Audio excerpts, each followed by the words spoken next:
Tutto esaurito ieri sera al Teatro della Valle dei Templi a Piano San Gregorio di Agrigento per il concerto di Coaz, cantante e rapper originario di Nocera Inferiore, un evento che era partito in sordina e che pian piano ha avuto sempre crescenti ritmi per le preferenze. Coaz è stato preceduto da cantanti forti come Il Volo, Capo Plaza, Elisa, Irama,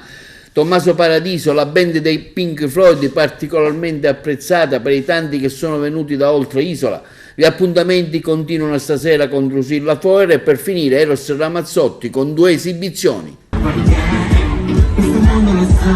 non sapevo dov'è, ascoltarti però anche se non ci sto, l'importante di me,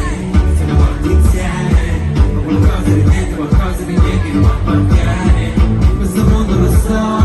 non sapevo dov'è, ascoltarti però anche se non ci sto, siamo morti insieme, nelle pupille, il liquore nel frigo, puoi trovartene 1000.